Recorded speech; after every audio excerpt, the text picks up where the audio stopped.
Welcome, everyone, to the Bonar Institute webinar series. And as you know, our topic is how the C-suite can improve board communications, the psychology of reporting to the board. And with the proliferation of cybersecurity risks and personal and professional liability now being imposed on chief information security officers, the ways of engaging the board on cybersecurity issues is more pressing than ever. And we at the Bonar Institute are delighted. We are being joined today by a CISO, Chief Information Security Officer, Gordon Rudd, whom I've had the privilege of meeting with several times. And I'm going to ask Gordon to give his bio, but I want to say a few words about Gordon. I'm very envious of Gordon because not only is he brilliant in cybersecurity, he has a financial background. And he can speak finance and strategy and technology, and he can make it easy for non-technical audiences to understand complex technology concepts, and he can quantify them as well in a way that is relevant to boards. So I'm going to go on mute, and Gordon, if you can please introduce yourself, and we're looking forward to your webinar.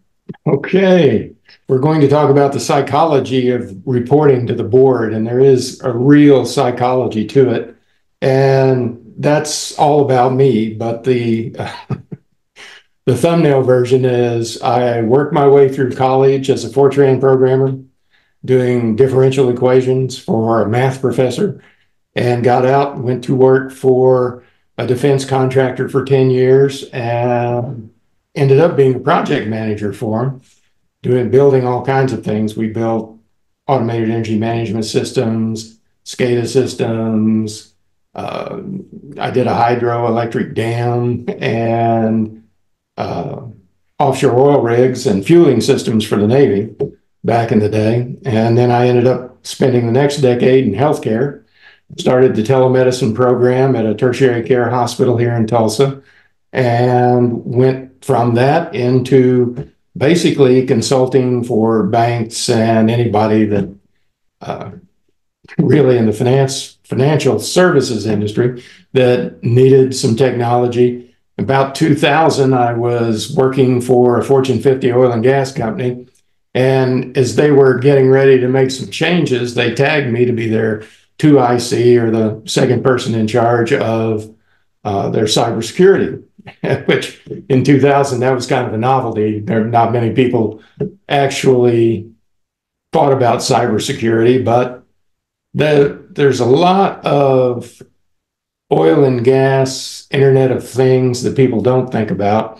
And of course, every transporter of oil and gas is worried about some type of a terror incident. So that's kind of where I got my start. And then I started doing CISO work for banks at a bank. And about 15 years ago, I started consulting with technology people, helping them understand what it took to get to be a C-level person.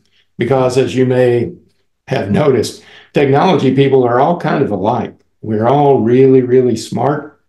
We all really, really, really like to solve problems, and we've got backgrounds that are completely varied. And for the most part, if you're used to technology folks at all, they don't even understand how to put on a coat and tie to go to the boardroom, or even why.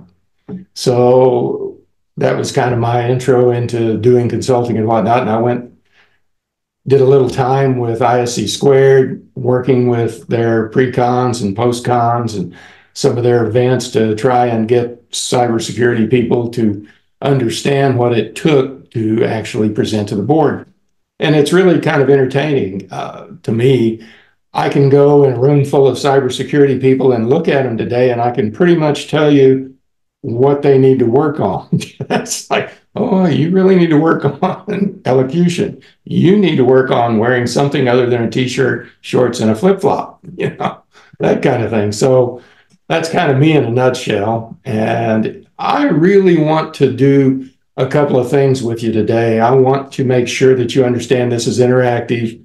I'm going to blow through this. And if you've got any questions and you want to ask them at the end, that's fine. If you want to stop me, that's fine too. I have absolutely no problem about, going around the block to get next door. So with that, tell you a couple of true stories. First job I got out of college, working for an engineering design firm. We're working at Pantex, which for those of you that may not know, that's the U.S. Arsenal's nuclear weapons assembly and refurbishment plant in the Texas Panhandle. Hence the name Pantex kind of thing. And I was a programmer, Fortran programmer, working on an automated energy management system. And my boss's boss, who happened to be the president and owner of the company, called one day and said, "We need you to come to Tulsa. We've got a bond meeting." And I had no idea what it was. I said, "Okay." And he said, "Martha," which was his administrative assistant, "will take care of everything." So Martha basically calls me and says, "I got a plane ticket, pick it up at the gate, be there at this time, do this, do that." And I'm like, "Okay."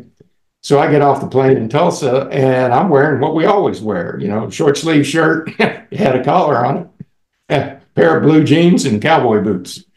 And everybody that was meeting me there had on a suit and tie. And the president of the company had this, "Oh my God," look on his face. So we end up going into a Dillard's and getting me a coat and tie and all these things. And we go to this meeting. And these guys in the meeting, I don't know anything about anything that's going on there. I'm a Fortran programmer. That's it. That's what I do. I'm pretty good at it. But the folks that had been calling me, or I'm sorry, when the president called and said, "You're going to come," we had a deficit in our management team that was actually in charge of everything that was going on at Pantex. And he'd gotten me a couple of weeks before that to go out, and literally what he said was, "Sit in the trailer." And there's a construction trailer out there, like you see on all sites. "Go sit in the trailer." Okay, great. And these people started coming in, and they were all in charge of some different construction project or other that was going on inside Pantex. And they'd come in the morning, they'd have coffee, they'd talk among themselves, and they'd leave. I had a IBM, one of the old IBM computers, and a piece of software called Harvard Project Manager that was there. And since I was supposed to sit in the trailer all day and these guys left about 8 o'clock in the morning, I started learning Harvard Project Manager and putting in what they did. And then I would take these drawings, print out C-size drawings, and put them around the ceiling of the trailer, up next to the ceiling. And I would draw a red line every day on what day it was. And the guys would come in, they started asking what this is. And I would tell them, "These are, as near as I can tell, what you all are doing." And they said, "What's the red line?" I said, "That's today. Everything on the left side of the red line, that's behind schedule. Everything on the right side of the line, that's ahead of schedule." Well, at that time, we were really kind of behind, but the folks that were coming in, those foremen, those engineering construction guys, would tell me what they were doing. And I grew up on a farm ranch, so when they said they were doing something, I knew what it was. I just wasn't out there digging or pouring concrete with the guys, kind of thing. And they started interacting with me and telling me what they were doing, what their problems were, and I started trying to help them solve the problems. And then when the president called and said, "Come to Tulsa," I just brought all these drawings, put them in a tube, and came to Tulsa. We sit down in the meeting, and I have no idea what they're talking about. I'm totally clueless. And then they said, "Well, you're so far behind," and blah, blah, blah, blah, blah. And I did not understand government contracting at the time. I didn't understand a surety bond, a performance bond, or the engineering design firm that we had to pay to look over our shoulder to tell the federal government that we were doing the right thing the right way, which talk about a level of ignorance. That was just kind of, So when they started talking about project completion, I was like, well, I don't think that's accurate. So I got the drawings out and laid them out on the table and showed everybody what was going on and where we were. And the people that we met with were like, "Okay, great. That's good. That's some good information." And as we're leaving, the senior leader of that group, which happened to be a bunch of bankers, again, I didn't even know that at the time, said, "Don't come back without that guy." And he pointed at me. And the president's like, where did you learn how to do this? And I said, I didn't learn anything. You know, these guys come in, they tell me what they're doing, they tell me their percentage of completion and how much they've got to do. And we've got this giant spreadsheet that in theory has all these tasks on it, kind of thing. And they're like, okay, great. But next month, bring your suit. So every month we go meet with these guys that literally were on the board of 3 different bankers. And we had talked to them about our percentage of completion and where we were and where we were ahead or behind. And that was really kind of my first experience in going to a board. And then my mother ended up with cancer, and I came back to Oklahoma, got out of the Houston area and riding an airplane for a living, and got a job at a hospital here in Tulsa and started their telemedicine program. And at one point, the chief information officer said, you know, everything that you're doing, all the funds for your projects come out of my budget. We need to change that. And I'm, well, okay, great. Sounds good to me. What do we have to do? And he says, you have to go to the board. And I'm like, I'm familiar with this. I can do this. You know, this is good. Let's go. So we went to the board meeting and I presented my stuff. And there's 32, 33 people in the boardroom, if you're counting me. And they start going around the table and nobody likes what I'm saying. They're all like, we don't want to do that. We don't want to do that. We don't want to put money in that. And they get around to the chairman of the board, who happens to be the person that's running the foundation and endows the hospital. And he's like, well, I think Gordon's got a point. I think we need to explore this. Let's give him the money and get him on his way. So I go out and I'm real happy. You know, we got this, you know, wow, you know, we're just so cool.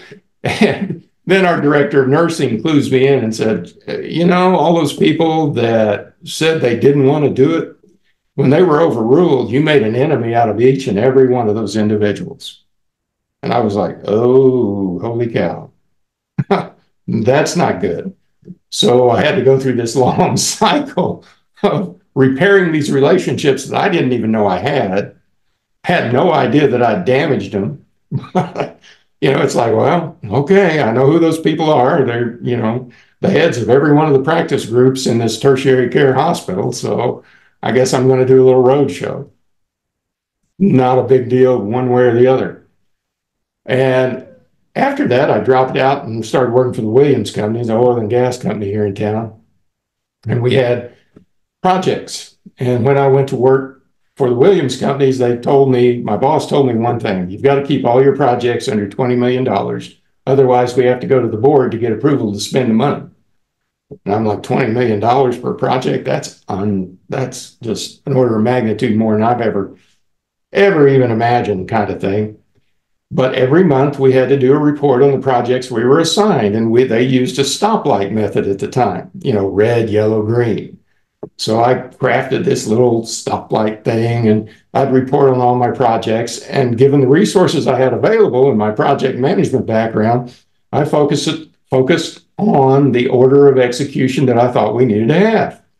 And so half my projects would be red, about 25% of them would be yellow, and about the other 25% would be green, because we just didn't have the resources to tackle the whole thing. Well, fast forward about 9 months later, and I'm in the CIO's office, and I'm looking at the report that he gave to the board, and it's got my report in it, and there's not a red thing on there. Not one of those stoplights was red. So I asked my boss, and he says, yeah, I adjusted it up. So then I talked to his boss and I said, how come, what happened there? And he said, yeah, I adjusted it up. And that was really my first clue that nobody wants to report bad news to a board. Nobody wants to stand in front of the board and say, you know, we just don't have the resources to get to these other projects right now, which is exactly what should have happened, because one of two things would have happened. They would have stopped the project list, or they would have put the resources in it to get it done. But those 3 instances gave me insights into the board that I had never even thought about before. I had no idea that anybody would change a report that I gave them, but they would. They would edit the report, and as it moved up, things would happen. Now, just from those 3 things, and this data is from the S&P 500, you can see that there's a problem. And the problem's gotten worse this year. The CISOs used to be somewhere around 2.5 to 3 years, like 2.8 years, something like that. But now we're bringing it down to somewhere between 18 and 26 months. This tenure in the C-suite itself isn't very much longer than that. So this is really an issue. The average board member sits on a board twice as long as the other members of the C-suite. And the average CIO is going to be on the board about 2.5 times what your CISO is going to be. But we've got new SEC rules. That's what's driving it down to the 18. I do a lot of consulting right now with venture capital companies and startups and that sort of thing. And one of the things that kind of shocked me after the SEC rules went into effect is how many of my friends and colleagues and people that I work with have called me and said, I need to find another job. This isn't going to work, because they see the same thing I saw at the oil and gas company. Every time they report up, the story gets better. There's no bad news going to the board. But I want you to kind of get your head around this thing right here. Boat builders versus boat captains. There's a different skill set there. You could say airlines or airline pilots, that kind of thing. There's really, with a few exceptions, if you've got the skills to build a boat, you're not necessarily going to be able to sail it from Norfolk to Italy. There's kind of a different skill set there. You might be able to run around on the lake or out in the bay, but you're not really going to cross the ocean. The other thing is the simple fact of electricity. After working for an engineering design firm, I understand that there's a half a dozen types of professional engineers that work on the generation, the cogeneration, and the distribution of electricity. But at the same time, any one of us can walk in any room and flip a switch and we can have lights. We can use electricity.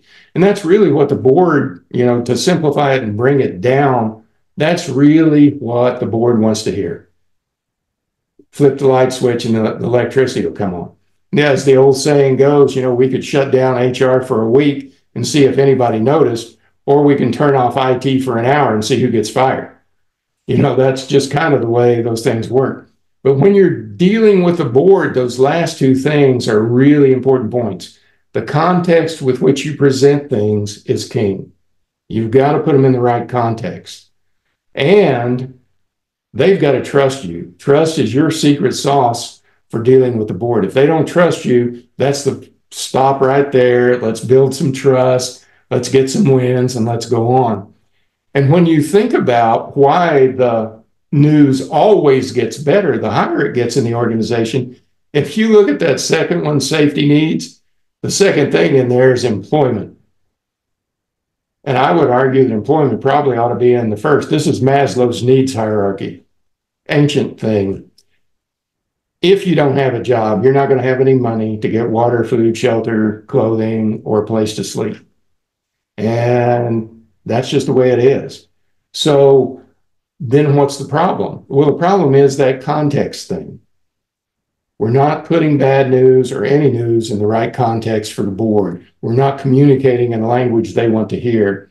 And when we go to the board, one of the first things that I always do is try and figure out what lens each person that's sitting around the table, each member of the board is looking at the problem through. Are they a finance guy? If it's some kind of a tech startup, are they really big into that tech and don't know about the finance?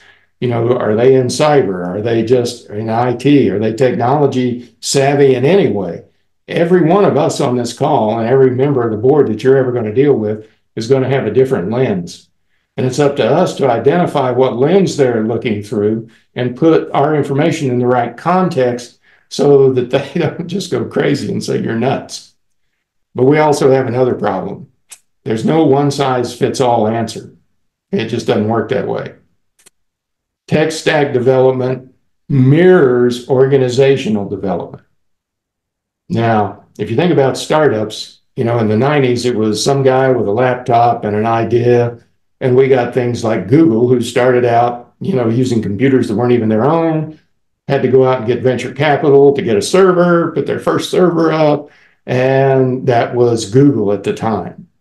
Well, I would submit that they're a little different now, because when Google first started, our metrics in IT were one system administrator or sysadmin could deal with 17 to 18 servers rationally and make sure that everything was going on with them. We could stretch it to 19 or 20 if we had to, but things started falling through the cracks for one individual at that point. And then here comes Google. Their sysadmins today manage over 10,000 servers each. But look at the development that had to go from one server to the server farms they are in today. And I would encourage you all to find you a capability maturity model index, or a CMMI. And I do this with all my clients, everybody, even the department. I'll do this with the department, because when you look at this, the initial stages is competent people and heroics. And I'm sure we've all been there, where we were working late nights, doing all-nighters, trying to keep things working, trying to keep the wheels going, making sure that everything was up and running for the business day. Well, then we go up a notch and we get a little bit of project management showing up. We've got some requirements definitions being developed, and we've started to think about quantitative analytics. We've started to think about the math behind what we're doing, and things like slack time in project management. And if we take another leap up in the maturity cycle of our organization, all of a sudden we have defined processes and procedures. We have the ability to run multiple projects at the same time. And we've got validation and verification. All of a sudden, we're introducing the concept of quality assurance. And we've also introduced the concept of risk management. Now, I'll tell you, a CMMI index is not my idea. This was actually developed in the late 60s, early 70s by Carnegie Mellon University. So I can't take credit for it, but it's spot on accurate most of the time. When you go up another notch, all of a sudden you've got performance metrics, organization-wide standards and methodologies. So all projects have a form they've got to fill out. There are metrics. What's your ROI for your project? Here's our hurdle rate. And all of a sudden, we're bringing the reality that is the technology together with the finance guys. That's where we start getting a little bit of, I guess you'd call it heartburn, with trying to figure out how to do everything in a standardized manner, especially with technology, because as you can see, the technology at level 1 is way different than the technology at level 4. Vastly different technology. And 5s, you rarely see a 5. Even a Fortune 50 company is going to be a 4. 5 is usually reserved for the defense industrial complex. And that's simply because the federal government requires a lot of that. Now, I'm not saying that there aren't 5s out there that are outside of federal contracting, but you certainly will find all these things: causal analysis, resolution, change management, competency at all levels. Those kinds of things are usually only reserved for those organizations that are Apple's, Google's, or somebody that makes airplanes or tanks or something like that, those organizations. Now, again, anytime you want to ask a question, feel free. So if you have any questions, just say, hey, I'd be happy to stop anytime. When we look at corporate form, every corporation has a form, and it's usually one of these 4. And that's not real hard to get your head around. It's usually a tax thing to figure out which corporate form you want to take. But the thing that will get you is the corporate structure. And that's, if you're going to deal with a board, you've got to understand corporate structure. You've got to understand the org chart. And even if you're doing vendor management, I make all our vendors, every time I do any kind of vendor selection process, they've got to give me an org chart. And what I found, especially during the fintech rush, is you would have, we found one organization that was trying to sell us a core system that had 2 people in IT, 3 if you count the CIO or the chief technology officer, but they had 27 people in sales. Those organization charts tell you just a vast amount about what your vendors are doing. But for the purposes of this particular webinar, I want you to focus on these committees of the board. Committees of the board are created by the board. They can only be created by the board, and they report only to the board. So the audit committee, everybody knows that's pretty standard. That's a board committee, blah, blah, blah. In larger organizations, especially if you're, a Delta, an American Airlines, Southwest, all those big airlines and a lot of other industries are going to have compliance committees. In finance, we have compliance committees now. They too are committees of the board. They report to the board. Tech ops, same thing. If you don't have a technical operations management committee, that's a problem. That's a real problem. Risk management, absolute must for most organizations, especially in the cyber world, because we can't really do our job without analyzing risk. We're risk managers, every one of us. I mean, just going out for groceries, you're taking a risk. You're trying to figure out, can I go a little faster on the freeway today? We're all managing risk. But then when we get into organizations, we tend to abandon it for some reason.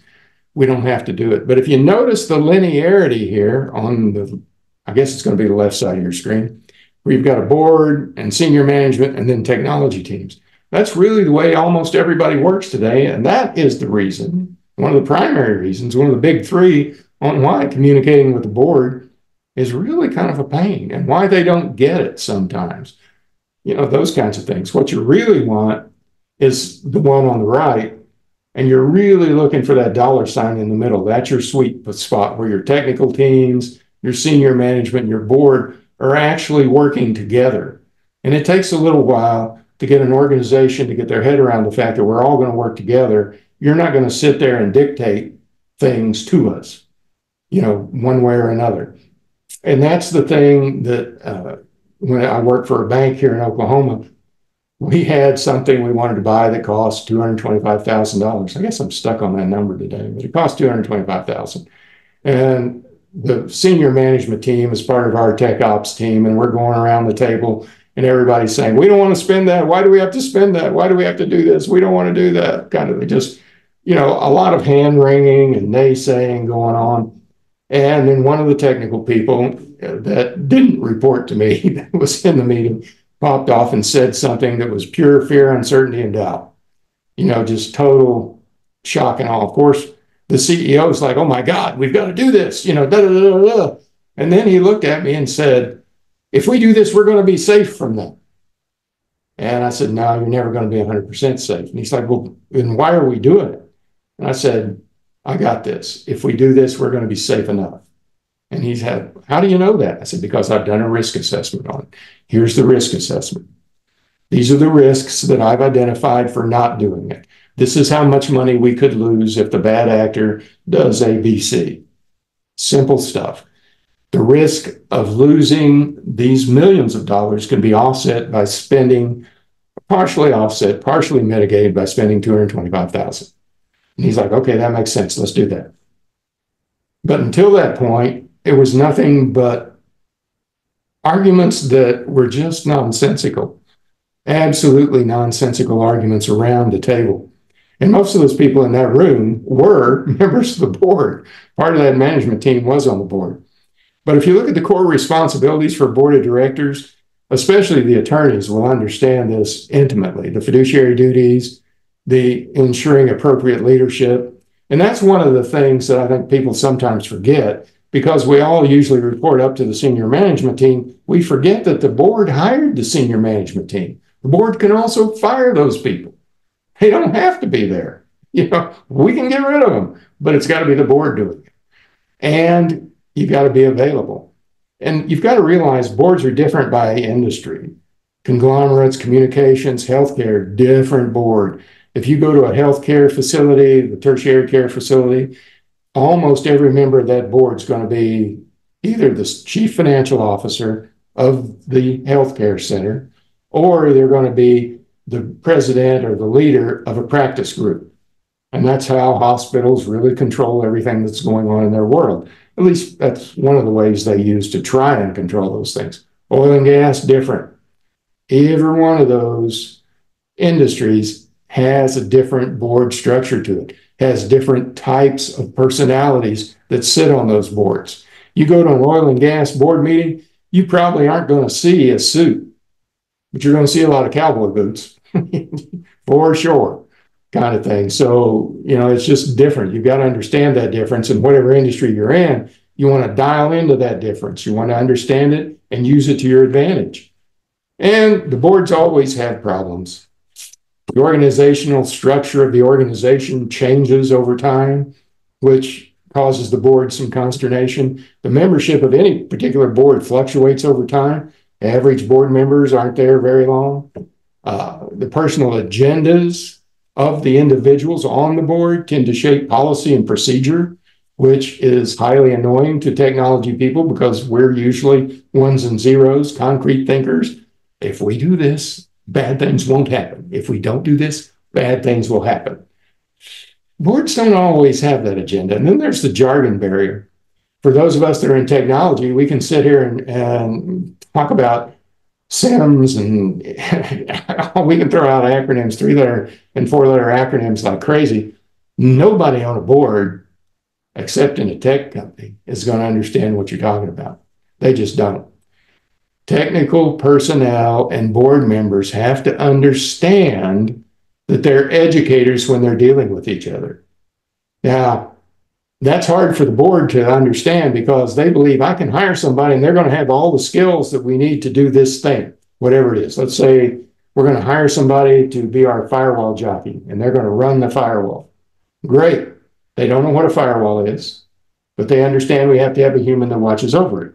Those kinds of things. So you have to do not a how the watch was made, but more of a what time it is educational process with the board members so that you can say to them with some certainty, it's well worth our time and well worth our investment to put that person on that task.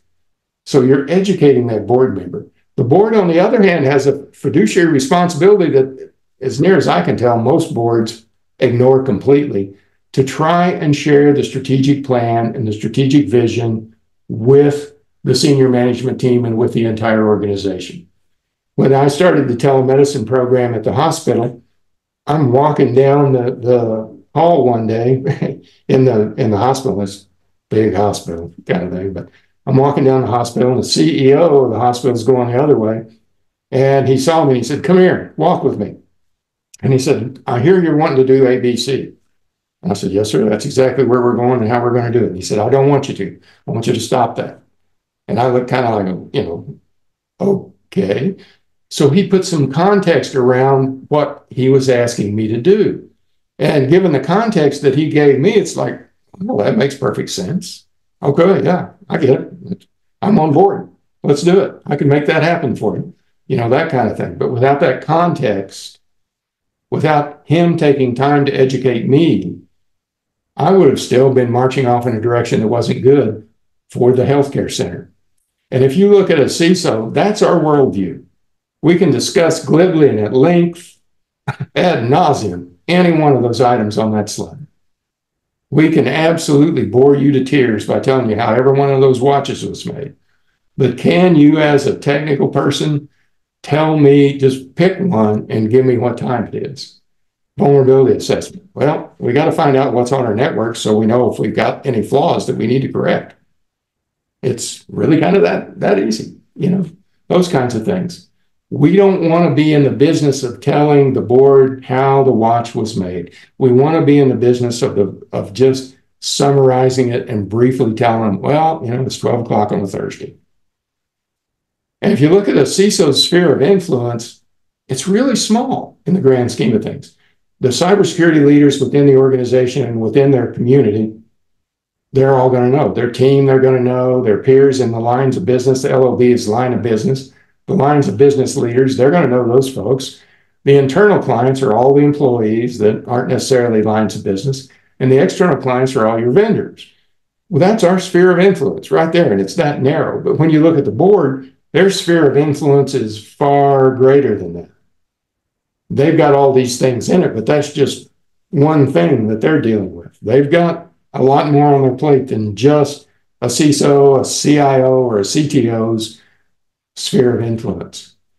So if we're going to do these educational things, I want you to understand that there's very few times you're ever going to tell somebody on a board how something works or why it works or why we need it one time and get there. Learning, human learning, is repetition. Everybody's probably read to their children. They have children had my son had a favorite story, and I'd read it to him over and over and over again. And then sometimes I'd be tired and then I might skip a page and he'd say, "Oh, Dad, you skipped a page. Go back, go back." You can't do that. He knew the book by heart. Well, as it turns out, human brains increase their IQ with repetition.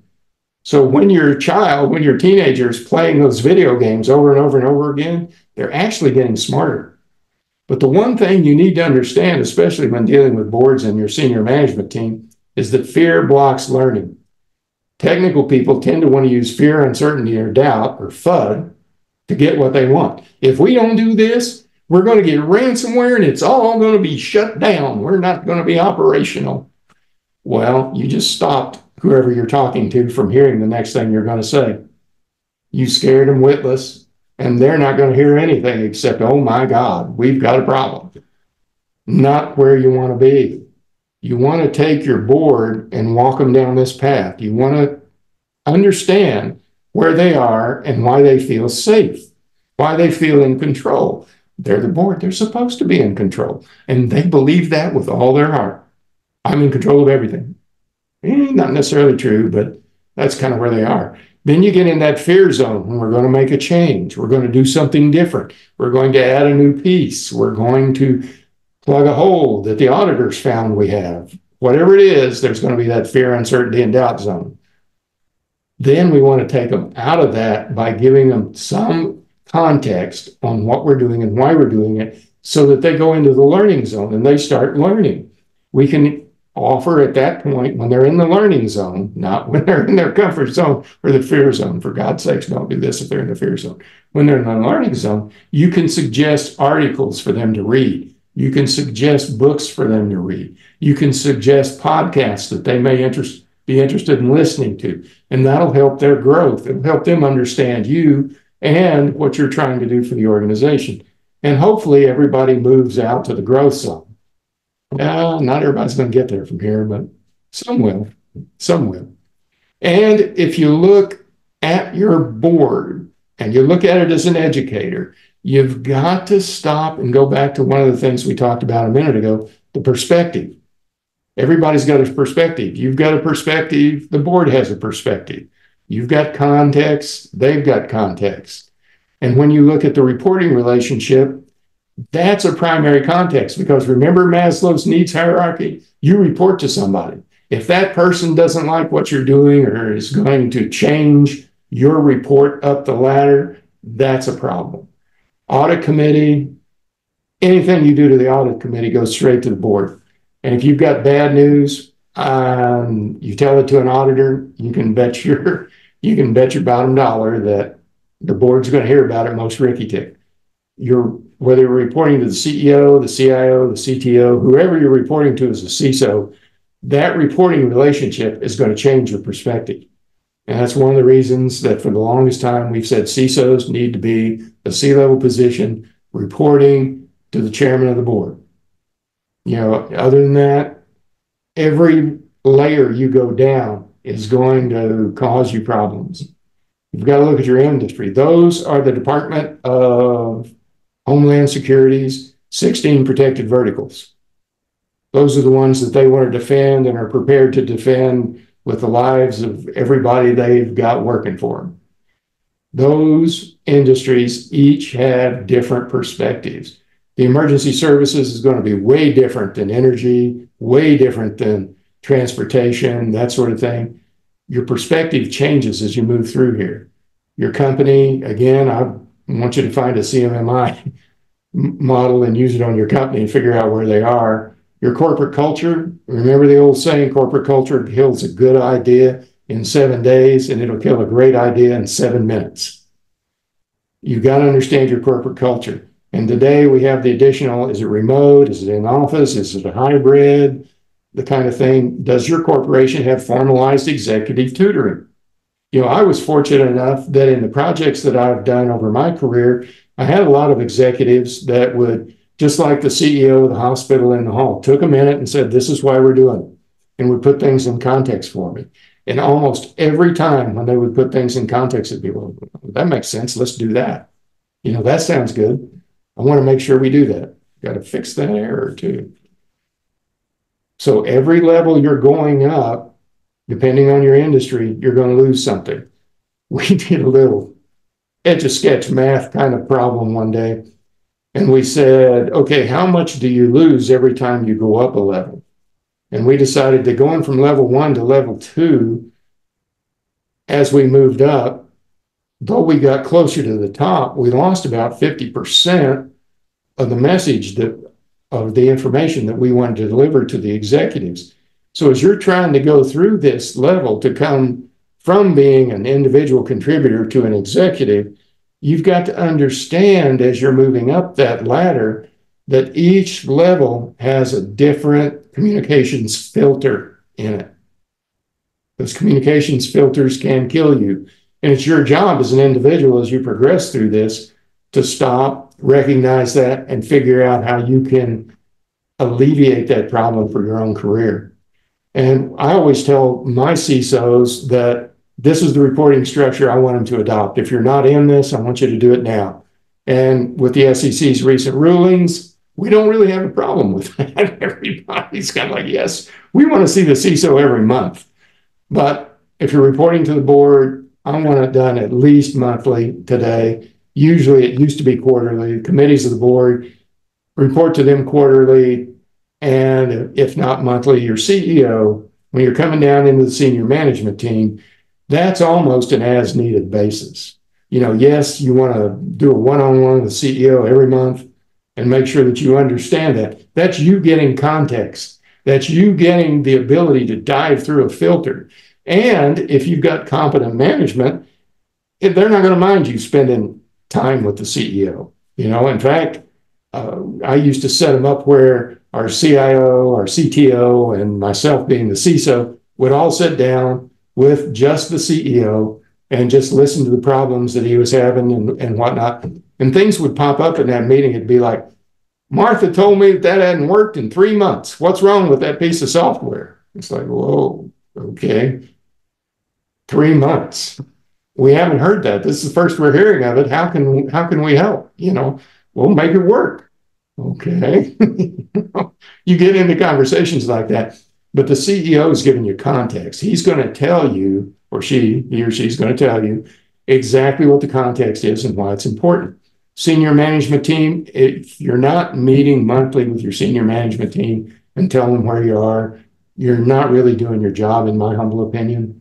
I mean, that's just me. They need to know where you are as a CISO. They need to know where their money's going and how you're progressing on your projects and that sort of thing. Your key stakeholders are the same way. Everybody that runs a line of business is a stakeholder for you. And, it used to be one of those things where back in the day when it was almost 100% male, I would just take my stakeholders to lunch. I'd have this series of just lunches with stakeholders. Then when I got into finance, I noticed that almost all the lines of business in a bank were run by women. And it wouldn't be appropriate for me to ask one of them to lunch specifically, just kind of the appearance of impropriety kind of thing. So I would just say, let's order a pizza and we'll go to this conference room and we'll sit down and you can tell me, how I can help you achieve your goals and objectives better. Still did the lunch, just did it in a little different format, one that was socially acceptable and had no connotations to it whatsoever, just, whatever. And some of them would bring their number 2 with them and we'd have a conversation about it kind of thing. And if there was a problem we could solve, I'd turn around, make a phone call and say, "Can you get on this?" And they were problem solving meetings and you got to know about them and their families. So what does that get you when you want to do a project that's going to take money out of their budget? It's building some trust. It's getting to know them, that kind of thing. And when you go to the board, this is what you've got to do every single time.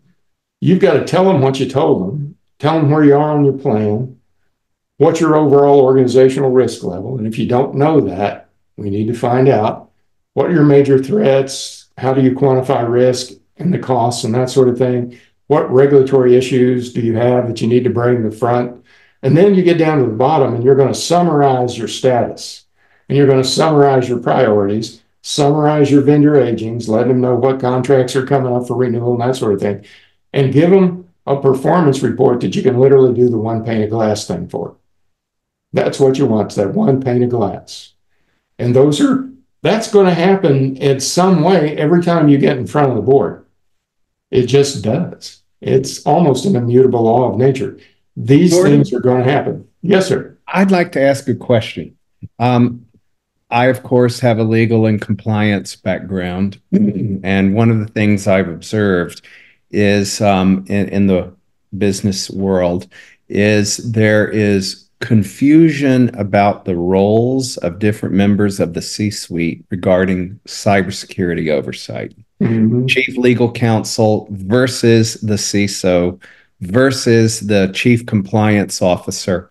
And then, even the chief human resources officer in their line of business function, they have cybersecurity issues.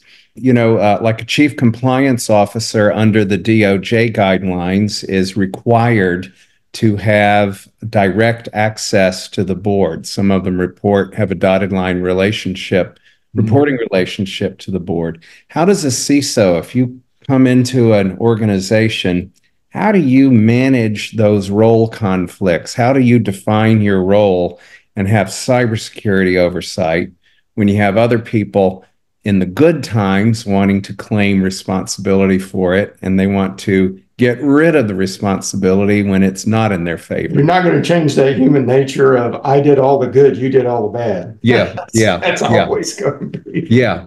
But I think from where I'm sitting, and I'll move on through here and show you exactly what we're talking about. But how do you communicate with any board? You've got to do it in terms they understand. And that's the same thing for your chief compliance officer, your chief legal counsel, all of them. You've got to use terms they understand. You've got to put it in a context that they understand. So what I try and do is break everything down to dollars and common sense communications. I want to know the risks, and I am answering your question, John. This is exactly how I break that down. I show them the risks. I put a risk rating out there and say, this is the risk of not doing it. This is the mitigation if we do it. And I create metrics. You've got to have metrics, and the metrics are going to differ. This is one of the things I can't tell you. I mean, I was on a call this morning and it was literally 75 minutes of conversation around metrics, me trying to convince the client that's not an important metric. That's not an important metric. You haven't come up with a meaningful metric yet. You need to, what about this? And then be, oh, is that a metric we need to track? I think so. We probably want to track that one. Those kinds of things. Metrics vary by organization, by industry, and literally by department within a big organization, within a big company. And you've got to make sure that you're doing those first two things. You've identified your risks, you know your risk mitigations, you've got your metrics, and then you've got to be able to summarize to any one of those people where you are, what your priorities are. Because as a CISO, any member of the senior management team, any member of the compliance department or the legal department can change your metrics.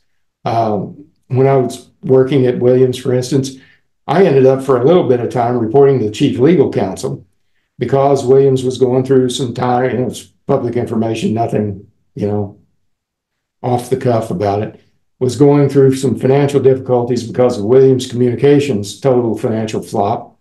And we were being sued by the state of California and all these other people. So my job became to get all this information together and give it to the chief legal counsel for the state of California. I think they refer to him as the attorneys general kind of thing, which is kind of a strange title, but especially since there's only one of them. But that's what I had to do every time. I said, this is where we are. These are our priorities.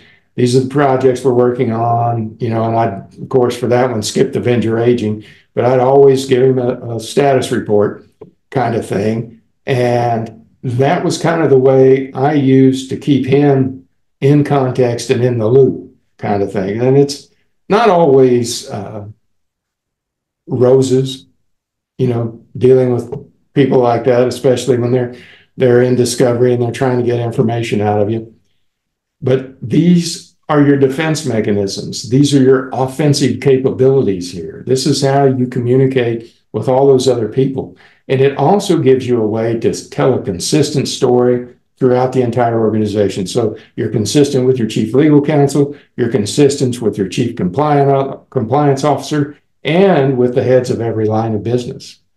So thanks, John. I'll give you the other 20 next time I see you. That kind of thing. But when you're talking to a board, you want to use this type of presentation. Our organization's expected loss is greater than the industry average. Our expected loss for this risk is 220 million. The industry average for that is 100 to 145 million. Simple slides like this make your point for you, but you've got to do the homework. You've got to know what the industry average is. You can't wing it. You can't throw it off the cuff. You've got to quote a source. Just like I showed you, that data came from the S&P 500. You've got to show them where the industry source is. Well, if you're doing those meetings that we talked about, if you're dealing with your senior management team, you can ask them, well, where do you get industry metrics? And they'll tell you. In the finance industry, there's one source of all metrics for the whole darned industry. And I don't know what it costs anymore. It used to cost something like $800 a year to get a copy of that metrics report. Well, for me, I didn't have to. I mean, somebody in the organization paid for it. Usually our chief lending officer would pay for it every year and he'd share it. But if I had to just spend $800 to have meaningful communication with my board out of my own pocket, I'd be really happy to do that, because they're the ones that are going to determine how successful I am in the end. And that's really what you want to do. You want to get it down to something that's this simple. Bang. We are a few $1 million out around on this risk. And you got to remember, when you're dealing with the board, there's nobody on a board that's going to understand those equations. All technical people do is work with algorithms all day long and work with different risks and whatnot. But if you start off with a board doing something like this, and there's really 3 equations that are strung there together, and yeah, they all came out of Microsoft. So it's not like rocket scientists. I didn't create those. But each one of those equations has a purpose. Each one has a place. In a board meeting or dealing with most senior management teams, that's not the place for this. If you're dealing with a line of business that might understand it, yes. You also want to avoid going back to if you look on the left, those are all the giants in management and management science. And on the right are the things that they came up with that help our large organizations run efficiently and effectively. They'll also help smaller organizations, but most smaller organizations don't know who those people are or why nonlinear programming is a thing that we might want to use. They may understand stochastic modeling, but if you say we're going to do a Markov process, it'd be like, so when I'm doing risk, I may be doing a Markov process, but I'm not going to call it that. I'm not going to show them the formula. I'm just going to tell them we did an analysis and the variables that we can find right now, the best variables we can find, best information, best data, suggest this is the risk. You really want to avoid getting in the weeds here. These things will take you to the weeds. You want to always look at where you want your cybersecurity program to be. What's your maturity level? How can you get it to be what you want it to be?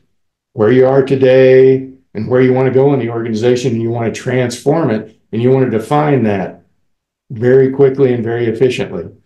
And you want to do one thing out of the board. You want to get that risk appetite statement.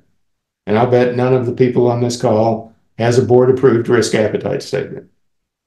Probably wouldn't lose. And you want to know the organization's risk level. So you're going to do your risk analysis. The first 3 are identifying, the bottom 3 are mitigations. And that's really what you want to do, identify it and mitigate it. That keeps you from putting your opinion forward. It's just a calculation. It's the math.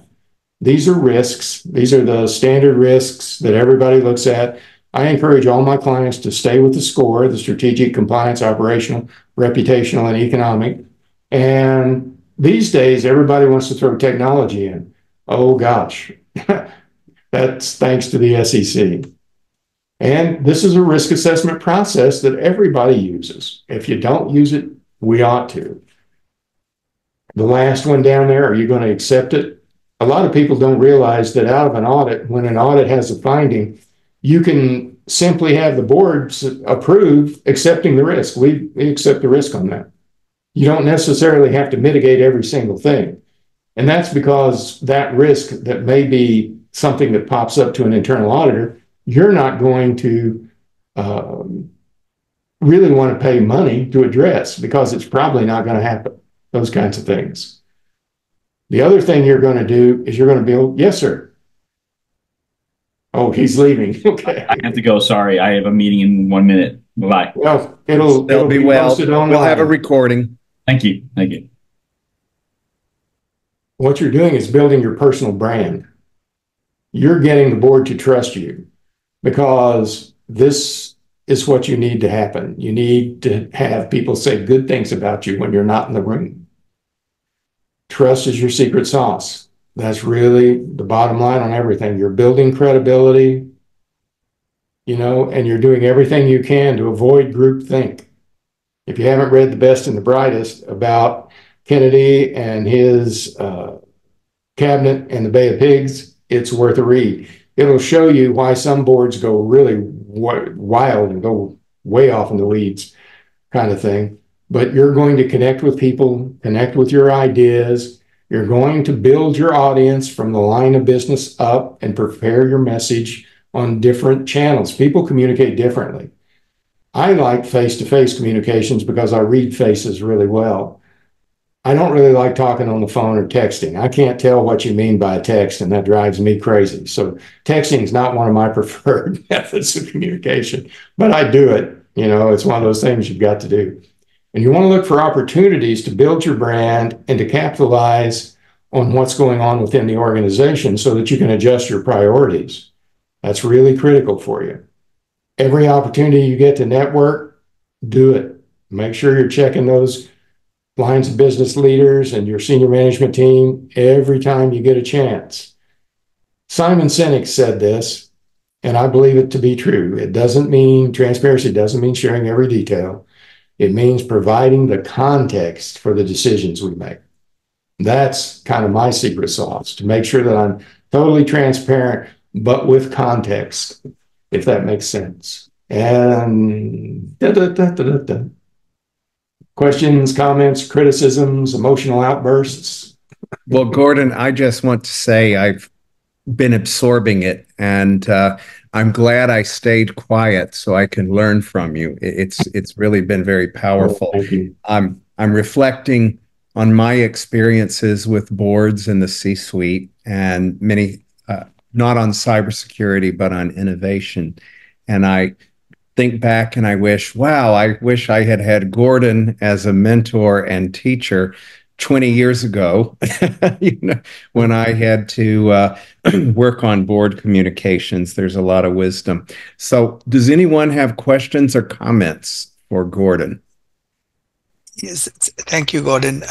Thank you, John, for organizing this. My name is Lalit. I've sat on both sides. I've sat on boards, and I've also run organizations where the first business I ran was a company we started in solar energy, and we got invested in by a couple of development banks. So we were in our late 20s, so we didn't know. We were entrepreneurial, and I must say that what they did to us helped us in shaping the way we think about board governance in terms of what we need to look at, for instance, having monthly accounts, audited accounts on an annual basis, and then the shareholders agreement, for instance, and put a lot of emphasis on that has held me in good stead.